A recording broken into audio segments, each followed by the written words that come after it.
Dans cette vidéo, je vais vous présenter une fonction qui est très pratique pour créer des fonctions assez spécifiques à partir d'une fonction existante. Donc cette fonction, c'est une fonction qui s'appelle partial, qui est disponible à l'intérieur du module FuncTools. Donc func ici, ce n'est pas la musique, c'est bien Function Tools. C'est un raccourci en fait de Function Tools, donc vous pouvez vous en souvenir de cette façon.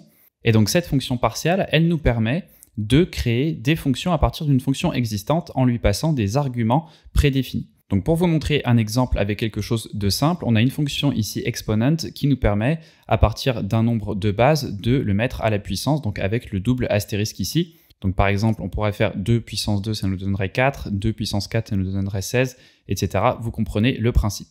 Donc ce qu'on peut faire à partir de cette fonction et à partir de partial, c'est créer d'autres fonctions. Donc par exemple, une fonction root ici et une fonction square.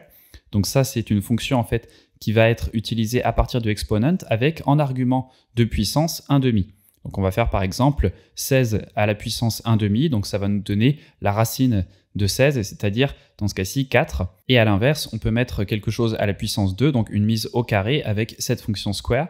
Et donc là, ce qu'on fait, c'est qu'à partial, on va lui passer donc cette même fonction exponent et cette fois avec un argument de 2 pour la puissance. Donc je vais vous montrer avec deux autres exemples, avec 25 et 5. Donc je sauvegarde et je lance le script. Et là, on se retrouve bien avec la racine de 25 qui est 5 et 5 puissance 2 qui est bien égal à 25. Donc vous voyez qu'avec partial, ça nous permet de créer une fonction, donc une nouvelle fonction, dans ce cas-ci root et square, à partir d'une fonction de base en passant un argument par défaut. Donc vous voyez quand on appelle par la suite cette fonction qu'on a juste besoin de lui passer un argument, donc ici 25, et ce 25, il va être passé automatiquement au premier paramètre de notre fonction, donc à base dans ce cas-ci.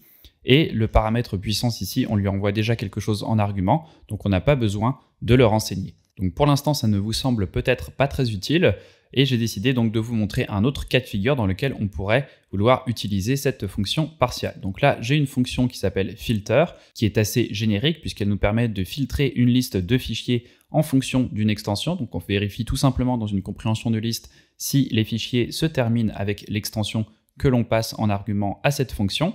J'ai donc une liste de fichiers ici, et vous voyez que là, on va récupérer les photos et les vidéos, et on utilise donc à chaque fois cette fonction filter, une fois avec JPEG et une fois avec les MP4.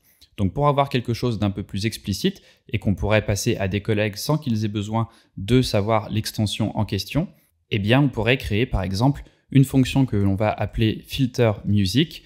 On va donc utiliser partial, on va passer notre fonction filter, et ensuite on va dire que pour l'extension, eh bien, on veut utiliser l'extension MP3.